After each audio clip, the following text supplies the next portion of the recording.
안녕하세요. 오늘 저희와 함께 파헤쳐볼 주제는 바로 다중인증 MFA입니다. 네, MFA. 요즘 정말 많이 듣는 용어죠.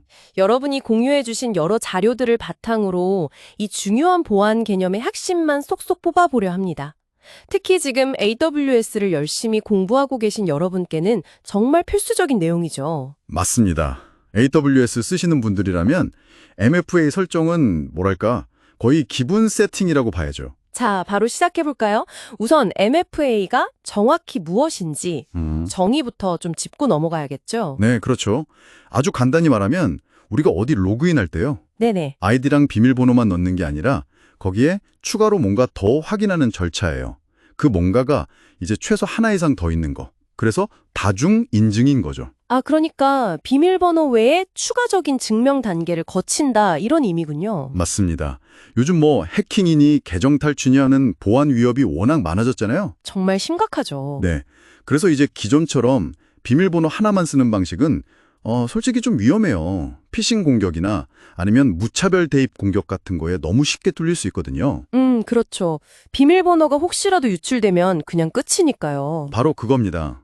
MFA는 설령 비밀번호가 유출되더라도 그 다음 단계 인증에서 딱 막아주는 역할을 하는 거예요. 훨씬 강력한 보안을 제공하는 거죠. 그냥 비밀번호만 쓰는 것과는 비교가 안 됩니다. 그렇군요. 다층 방어 전략 같은 거네요. 그럼 그 서로 다른 종류의 증명, 이게 구체적으로 어떤 것들이 있을까요? 이게 크게 보면 한 세 가지 정도로 나눠볼 수 있어요. 세 가지요? 네. 첫째는 이제 지식 요소. 그러니까 나면 아는 정보. 비밀번호, 핀번호, 아니면 그 보안 질문 답 같은 거 있잖아요. 아, 네. 내가 아는 것. 그렇죠. 둘째는 소유 요소예요. 이건 내가 가지고 있는 거. 가지고 있는 거요. 예를 들면요? 스마트폰에 깔린 인증 앱 같은 거요. OTP 생성기나 아니면 그 외에 USB처럼 생긴 보안키, 유비키 같은 것도 여기에 해당되고요. 아하, OTP나 보안 토큰 같은 거군요. 네. 마지막 셋째는 고유 요소. 이건 바로 나 자신에 대한 정보예요. 나 자신. 아, 생체 정보 말씀이신가요? 네, 맞습니다. 지문, 얼굴 인식, 홍채나 음성 같은 거, 이런 고유한 생체 특징들이죠. 아, 지식, 소유, 고유. 이렇게 세 가지군요. 그럼 MFA는 이 중에서 두 개 이상을 조합해서 쓰는 거고요. 정확합니다.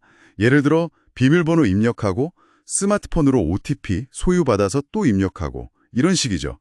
여기에 지문, 고유까지 더하면 더 강력해지는 거고요. 네, 흥미로운 분류네요. 근데 이렇게 단계가 늘어나면 사용자 입장에서는 솔직히 좀 번거로울 수도 있을 것 같은데요? 자료에 혹시 이런 사용자 편의성 문제에 대한 언급도 있었나요? 네, 아주 중요한 지적이에요.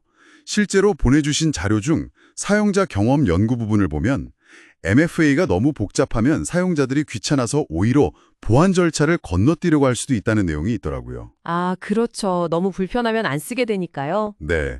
그래서 요즘에는 사용자 경험을 해치지 않으면서도 보안을 강화하는 그런 기술들이 많이 나오고 있어요. 예를 들면 스마트폰으로 푸시 알림 와서 그냥 승인 버튼만 누르는 방식 있잖아요. 아, 네네. 그거 편리하더라고요. 그렇죠.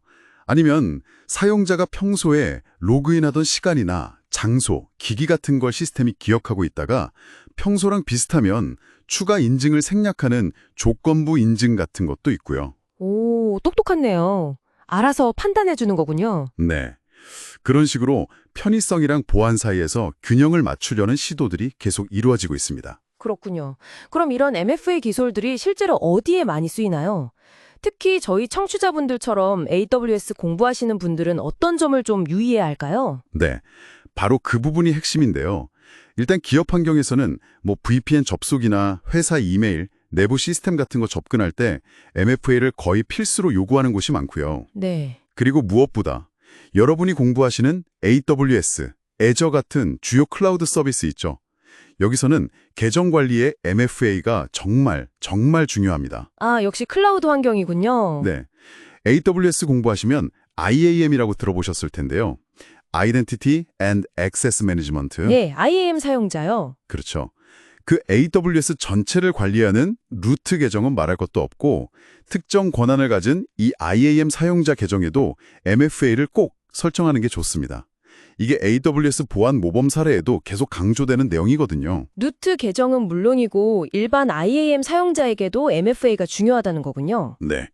왜냐면 루트 계정만큼은 아니더라도 중요한 권한을 가진 IAM 계정이 탈취당하면 그것도 큰 문제로 이어질 수 있으니까요.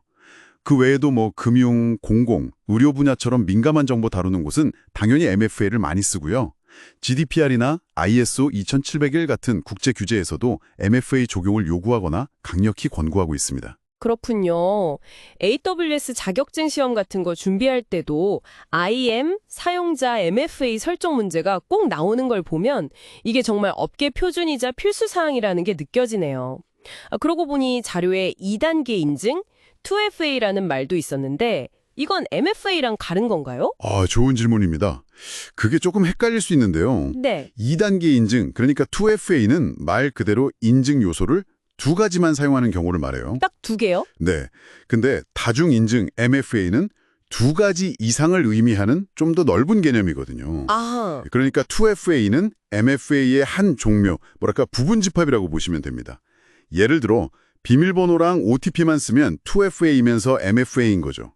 근데 비밀번호, OTP, 지문까지 쓰면 3단계 인증이니까 MFA이긴 한데 2FA는 아닌 거고요.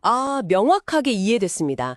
MFA는 MFA 안에 포함되는 개념이군요. 네, 맞습니다. 자, 그럼 오늘 살펴본 내용을 정리해보면 이 MFA라는 것이 단순 비밀번호 방식의 취약점을 보완해서 우리 온라인 계정이나 시스템을 훨씬 더 안전하게 지켜주는 핵심적인 보안 장치다. 이렇게 볼 수 있겠네요. 그렇죠. 특히 여러분이 지금 열심히 공부하고 계시는 AWS 환경에서는요. 루트 계정뿐만 아니라 중요한 권한을 가진 IAM 사용자 계정에도 MFA를 설정하는 것이 이건 뭐 선택이 아니라 그냥 필수라고 생각해야 할 것 같습니다. 네, 전적으로 동의합니다. 꼭 그렇게 하셔야 하고요. 마지막으로 한 가지만 더 덧붙이자면요. 네, 말씀해 주세요. 그 보내주신 자료 중에 미래기술 동향 관련 내용도 있었잖아요. 거기 보면 요즘 비밀번호 없는 인증, 즉 패스워드 리스트로 가려는 움직임이 커지고 있다는 얘기가 나오더라고요. 비밀번호 없는 인증이요? 네, 뭐 파이도의 패스키 같은 기술이 대표적인데요. 앞으로는 아예 비밀번호 없이 생체 인증이나 보안키만으로 로그인하는 방식이 더 보편화될 수 있다는 거죠. 오, 그게 가능해지면 정말 편리하면서도 안전할 것 같은데요? 그렇죠. 어쩌면 몇 년 뒤에는 이런 패스워드리스 방식이 MFA의 어떤 새로운 형태가 될 수도 있을 것 같습니다. 이런 미래 동향도 한번 생각해 보시면 흥미로울 것 같고요. 하지만 당장은 지금 사용하시는 중요한 서비스, 특히 AWS 계정에는 꼭 MFA를 설정해서 안전하게 관리하시는 게 최우선입니다. 네, 오늘 저희가 함께 나눈 이 MFA 이야기가 여러분의 안전한 디지털 생활 그리고 AWS 학습 여정에 든든한 길잡이가 되었기를 바랍니다. 다음 시간에 또 유익하고 흥미로운 주제로 찾아뵙겠습니다. 감사합니다. 네, 감사합니다.